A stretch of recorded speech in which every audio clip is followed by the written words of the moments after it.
Vanessa, the new pronouns. How do you feel about them? Grotesquerie has been advertised as a brand new horror show from Ryan Murphy, and he wants to make it clear that the show is not American Horror Story. As he puts it, Grotesquerie has nothing in common with American Horror Story. It just does not. However, with the entire season now behind us, I call BS. Grotesquerie is disorienting, downright perplexing, and scary in its own right, but from the get-go, the echoes of past American Horror Story plotlines become hard to ignore for any avid AHS fan. I will get into all of those echoes and borderline references towards American Horror Story towards the end of the video, but before I get into those, I do want to give a more broad review of Grotesquerie for what it is, because the show did make me feel a series of emotions ranging from intrigued to annoyed. Spoiler alert for the entirety of Season 1 of Grotesquerie. I will be getting into all of the major twists, deaths, and all sorts of spoilers. Alright, so if Grotesquerie is not AHS, then what is it? Looking back at the 10 episodes, it almost feels like an experiment when it comes to storytelling. Essentially, the first 6 episodes follow Lois, an alcoholic detective who is investigating a series of brutal murders that are full of religious references. The killer calls himself Grotesquerie, and her investigation is aided by Sister Megan, a nun/journalist who is also scandalously entangled with Father Charlie, a pastor who is also a Kai Anderson type if there ever was one. Lois's husband, Marshall, is in a coma for the first 6 episodes, and she's also having a tumultuous time with her daughter, Merritt. Lois and Megan follow various leads throughout these episodes, and they all end up leading to the revelation that the big bad serial killer by the name of Grotesquerie is none other than Father Charles. Episode 7 begins to unpack this revelation before Lois begins to become suspicious of Megan. Her suspicions turn out to be true, and the two of them engage in a bloody, high-stakes, final girl type battle. And this is when the show pulls the rug out from under us, as it is then revealed that what we just witnessed and the 6 episodes that came before it were all in fact a dream, and Lois has been the one that's in a coma this whole time. Now, this didn't come entirely out of the blue. The entire show was presented to us with stylized visuals, with colors and lighting that were definitely not grounded in reality. With Lois's alcoholism, the dreamlike visuals, and the unreliable narrator trope going at full force, we knew there was going to be a twist at some point, but I honestly wasn't reading any discourse and I didn't expect this, and I was very confused. But nonetheless, in episode 7, Lois wakes up from her coma and finds herself in the real world for the first time in the show. Everyone from her dream is also a part of her real life, just in different roles. For instance, Father Charlie is not a pastor, he is her doctor, and Sister Megan is not a nun, she is the police chief. The final 3 episodes deal with Lois grappling with her mental state as the murders from her dream start to happen in reality, and she becomes convinced that a copycat killer is targeting her, basing these crimes off of her dreams. In the finale, Lois's husband Marshall is accused of assault, and he joins an underground cult with many incel-type members, including all of Lois's doctors, Eddie, and more. The show then ends with the recreation of the second murder from Lois's dream, which is a Last Supper type display, only this time one of the victims is none other than Charles. So first let me talk about the twist and why it didn't exactly work for me. And again, I say this in every video, but opinions are subjective. Do not let me tarnish your positive experience of Grotesquerie if you had a more positive one than me, but I'm going to be starting off with my cons before I start talking about things I actually did like about Grotesquerie. But by revealing that this was all a dream so late into the season, both the first 6 episodes and the final 4 episodes end up feeling like they were purely set up for season 2. If there is one. Also, if you happen to actually be interested in the mystery that was happening in the first 6 episodes within Lois's dream, like I was, or you were sold on the show's unique visual style during those 6 episodes, like I was, when that all literally gets thrown out the window in favor of an AHS cult redo with criminally less stylization, it was pretty disappointing. On that same note, I absolutely adored Micaela Diamond's performance of Sister Megan, but ever since she switched to Police Chief Megan, her performance is much more restrained, and by nature she is a completely different character, and I feel a bit robbed of more Sister Megan.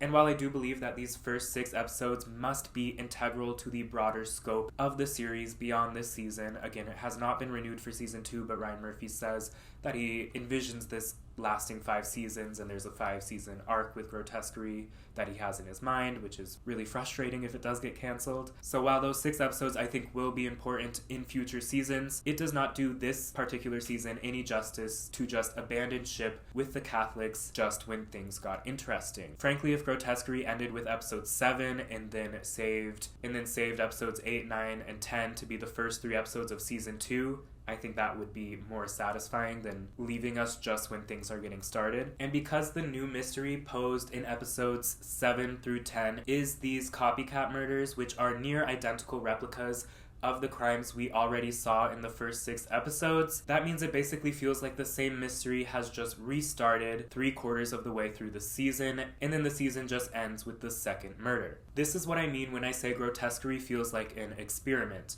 They threw out the playbook on how to hook an audience in a inaugural season, and instead it feels like their strategy on hooking an audience is pissing them off so much that they need to see more, and I hate to say it, but that might just work. However, I will say that this experiment makes for a very unsatisfying season 1 viewing experience. My next negative I want to briefly touch on is the stunt casting of Travis Kelce. I know nothing about the guy, no hard feelings towards him, and I do think stunt casting can be a really effective way to bring new eyes to your show, and I completely understand the logic behind it. However, I also think that nobody should be above an audition or a screen test. In auditions or screen tests, that's when you can truly see someone's potential as an actor and also how malleable their performance ability is to adjustments or critiques. Ryan Murphy nailed the stunt casting when he secured Lady Gaga in American Horror Story Hotel. Not only was she a massive star who would bring her fans to watch the show, but she definitely had the acting chops to back that decision up. Recently though, Ryan Murphy has given some large roles to celebrities who have no business acting. Kim Kardashian in American Horror Story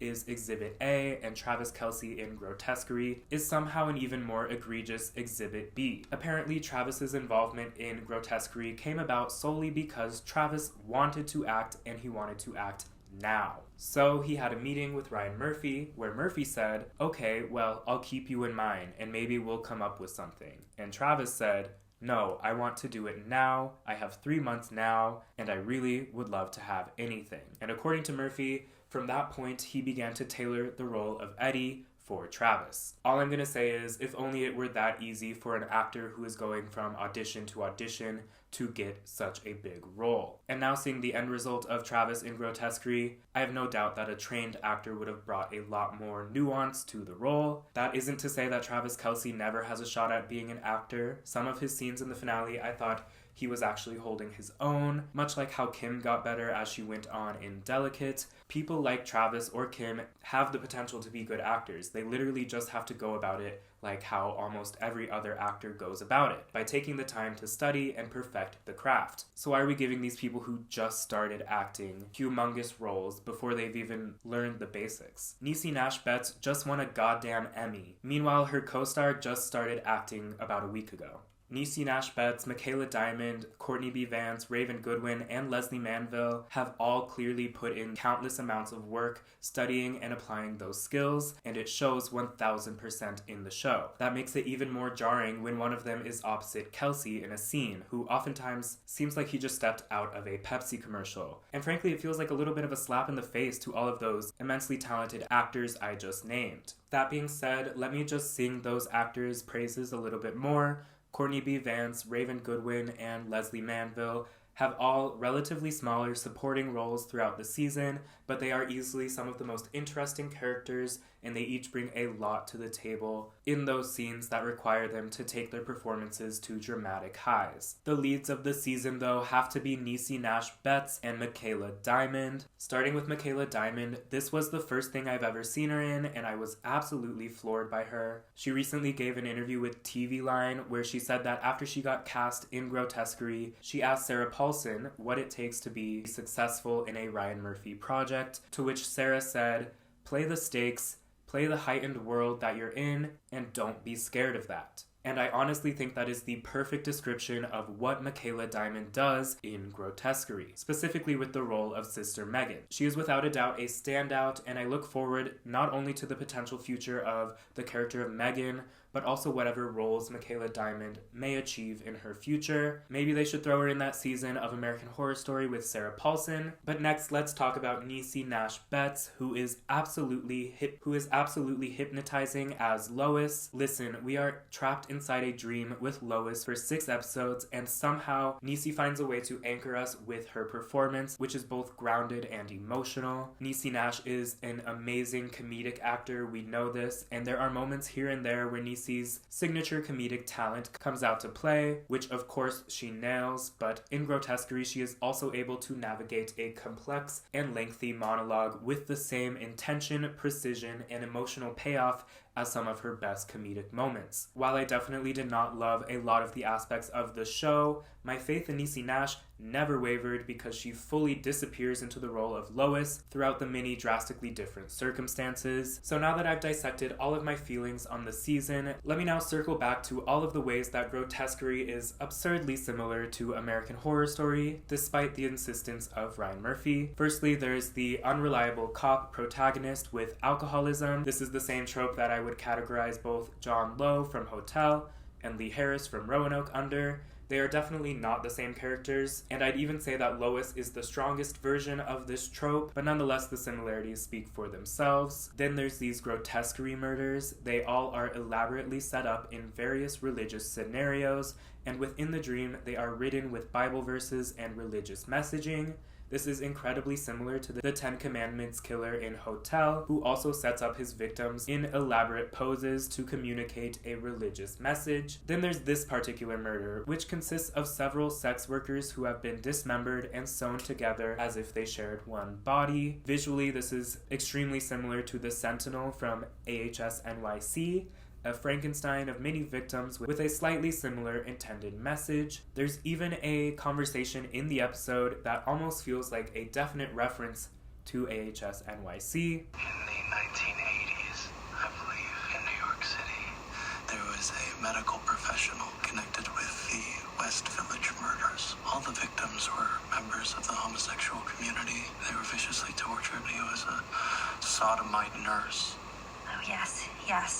An anesthesiologist who specialized in spinal taps. Who knows, honestly. Of course, other events in AHS NYC were very loosely inspired by true events, but the conversation in Grotesquerie does not at all line up with any true crime events that I'm aware of, and it about 80% lines up with what happens in NYC. And then there's the finale, which I feel like is extremely similar to American Horror Story Cult. From episode 1, I was getting slight cult vibes here and there, but I chalk that all up to me having just finished a deep dive on that season. But to my surprise, the finale ended up feeling like a full-blown modern AHS cult reboot. After Marshall is accused of assault, Eddie approaches him and brings him to a meeting of men who all scoff at the thought of using someone's pronouns, give overall incel vibes, and plot an ominous right-wing revolution. Another element of Grotesquerie that sort of comes out of nowhere here and there is its politics. The show makes a point to talk about things like women's autonomy, climate change, or the rise of artificial intelligence, all of which are very hot-button issues that are intrinsically tied to the 2024 election cycle we are currently at the tail end of. Make sure you go out and vote, by the way. But then to cap the season off with another cult that seems like it's based off of the Proud Boys, well, how can you not compare the two? In the final 3 episodes, Lois starts to emerge as a much more interesting and more badass Allie Mayfair Richards, and it honestly felt like the finale was setting up something very similar to AHS Cult for season 2, as Lois is attempting to figure out if she's truly going crazy or if someone is targeting her. These AHS connections are really not connections, since clearly Ryan Murphy does not want Grotesquerie and AHS to be in the same conversation. But if that was the case, Ryan, why have you recycled 3 different AHS storylines in this season? AHS and Grotesquerie clearly share a lot of the same DNA. Alright, thank you for listening to all of my rambling Grotesquerie thoughts. I know I said my next video would be the Scream Queens deep dive, but that's just because I wasn't originally going to make this Grotesquerie video, but the finale just left me with a lot of those unsatisfied feelings that I knew I could channel into what we just talked about. I've been working on the Scream Queens video for so long now, and I've probably mentioned it like 20 times, so if you made it to the end of this video, I will let you in on a little secret.